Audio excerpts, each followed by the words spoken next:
கூலி திரைப்படம் ரிலீஸ் ஆகி மிக நீண்ட இடைவேளைக்கு பின்பு அந்த படத்தோட இயக்குனரான லோகேஷ் கனகராஜ் அவர்கள் கோயம்புத்தூர்ல இருக்கக்கூடிய ஒரு பிரைவேட் ஸ்கூல்ல ஒரு ப்ரோக்ராம்ல கலந்துக்கிட்டு தன்னுடைய சினிமா அனுபவங்களையும் கூலி திரைப்படத்தில் நடந்த அனுபவங்களையும் பகிர்ந்திருக்காரு. அது அவர் என்ன சொல்றாருன்னா, கூலி திரைப்படத்துக்காக நானும் என்னுடைய படக்குழுவினரும் 1.5 ஆண்டுகள் ரொம்ப கடுமையாக உழைச்சோம்.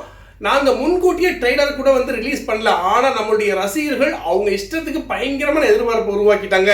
இந்த கூலி திரைப்படம் ஒரு டைம் டிராவலிங் படமாக இருக்குமோ, இல்லாட்டினா எல்சியூல ஒரு பாகமாக இருக்குமோ அப்படின்னு சொல்லி மிகப்பெரிய ஒரு எதிர்பார்ப்பு அவங்க உருவாக்கிக்கிட்டாங்க.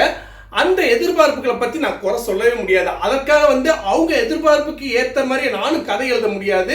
ஆனால் எதிர்பார்ப்புங்கிறது சினிமாவில் ஒரு ஆரோக்கியமான விஷயம்தான். ஆனால் நான் அந்த கூலி திரைப்படத்தை ரிலீஸ் பண்ணதுக்கப்புறம் ரசிகர்களோட எதிர்பார்ப்புக்கு ஏற்ற மாதிரி படம் அமையலை.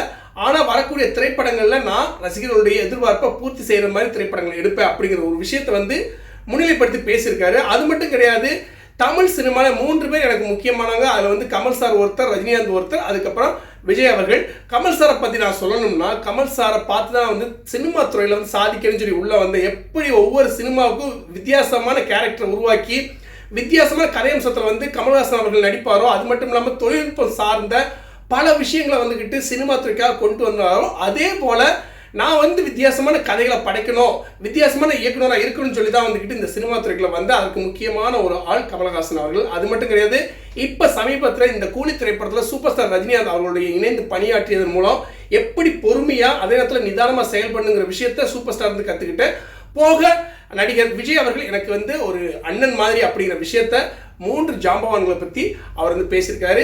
அதுக்கு அப்புறம் அவர் என்ன பேசியிருக்காருன்னா, சினிமா என்பது வெறும் பொழுதுபோக்குக்காக மட்டும்தான், இதுதான் வாழ்க்கை அப்படின்னு நினைக்காதீங்க. இதுலேருந்து இந்த சினிமாவை பார்த்து சில விஷயங்கள் நம்ம எடுத்துக்கலாமே தவிர இது முழுக்க முழுக்க வாழ்க்கையை இதவே வச்சு ஃபாலோ பண்ணக்கூடாதுங்கிற ஒரு முக்கியமான விஷயத்தையும் இவர் சமீபத்தில் நடந்த கோயம்புத்தூரில் பிரைவேட் ஸ்கூலில் ஒரு நிகழ்ச்சியில் கலந்துக்கிட்டு பல விஷயங்களை பகிர்ந்தப்ப இந்த முக்கியமான 3 விஷயங்களை பகிர்ந்திருக்காரு.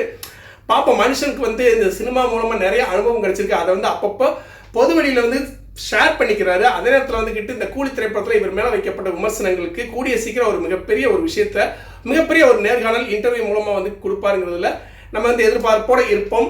இதுதான் வாழ்க்கையில், அதாவது சினிமா தான் வாழ்க்கையில், சினிமாலேருந்து நல்ல விஷயங்களை எடுத்துக்கோங்கிற விஷயத்த சொல்லியிருக்கிறது மிக மிக வரவேற்கத்தக்க ஒரு விஷயமா நான் லோகேஷ் கனகராஜ் எடுத்துக்கிறேன்.